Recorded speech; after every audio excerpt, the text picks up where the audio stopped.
അൻസിബ കുറച്ചു കാലത്തിന് ശേഷം ബിഗ് ബോസ് സീസൺ 6-ൽ അൻസിബയുടെ പ്രസൻസ് തെളിഞ്ഞിരിക്കുന്നു. വീണ്ടും ജാസ്മിനെതിരെയാണ് അൻസിബ വന്നിരിക്കുന്നത്. അൻസിബ ജാസ്മിനെ നന്നായിട്ട് കുറ്റം പറയുന്നുണ്ട്, അതുപോലെ നന്നായിട്ട് ഫൈറ്റ് ചെയ്ത് എതിർക്കുന്നുണ്ട്. ജാസ്മിനും അതുപോലെ ആ പ്രൊമോയിൽ എതിർക്കുന്നത് കാണാൻ പറ്റും.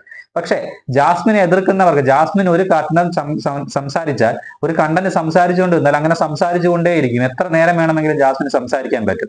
അതിനനുസരിച്ച് ജാസ്മിൻ അതനുസരിച്ച് ഇങ്ങനെ തന്നെ പ്ലാൻ ചെയ്ത് എന്നെ സംസാരിക്കുകയും ചെയ്യും. പക്ഷെ അൻസിബ ചെയ്തതുപോലെയാണ് കറക്റ്റ് ജാസ്മിനെ ഡീൽ ചെയ്യേണ്ടത്. ജാസ്മിനെ ഡീൽ ചെയ്യേണ്ടത് പറയേണ്ടത് പറഞ്ഞിട്ട് അൻസിബ ചെവി പൊത്തി പോവുകയാണ്. അതാണ് ശരിക്കും ചെയ്യേണ്ടത്. ശരിക്കും അങ്ങനെ തന്നെയാണ് ചെയ്യേണ്ടത്. കാരണം ഒരുപാട് പ്ലാൻ ചെയ്ത് വെച്ചാണ് അവർ സംസാരിച്ചുകൊണ്ടിരിക്കുന്നത്. അങ്ങനെ സംസാരിച്ചുകൊണ്ടിരിക്കുമ്പോൾ അവരുടെ കഥകൾ കേൾക്കാൻ നിൽക്കേണ്ട ആവശ്യമില്ല. നമുക്ക് എന്ത് പോയിന്റ് ആണോ പറയേണ്ടത് ആ പോയിന്റ് പറയുക, പിന്നെ ലീവ് ചെയ്യുക എന്നുള്ളതാണ് അൻസിബയുടെ രീതി എന്ന് ജാസ്മിനോട് അടി കൂടുമ്പോൾ മനസ്സിലാവും. സോ ജാസ്മിനെ കറക്റ്റായിട്ട് അപമാനിച്ചു വിട്ടിരിക്കുകയാണ്. ജാസ്മിൻ വാതോരാതെ സംസാരിക്കുന്നുണ്ട്, പക്ഷെ അതിലൊന്നും കാര്യമില്ല. അൻസിബ പാടെ ഒഴിവാക്കി അങ്ങ് വിട്ടിരിക്കുകയാണ്. ഇതുപോലെയാണ് ശരിക്കും ഫൈറ്റ് ചെയ്യേണ്ടത്. ഫൈറ്റ് ചെയ്യുമ്പോൾ ഇപ്പൊ സിബിൻ വന്ന സമയത്ത് ജാസ്മിനെ എങ്ങനെ നേരിടണമെന്ന് പഠിപ്പിച്ചതാണ്.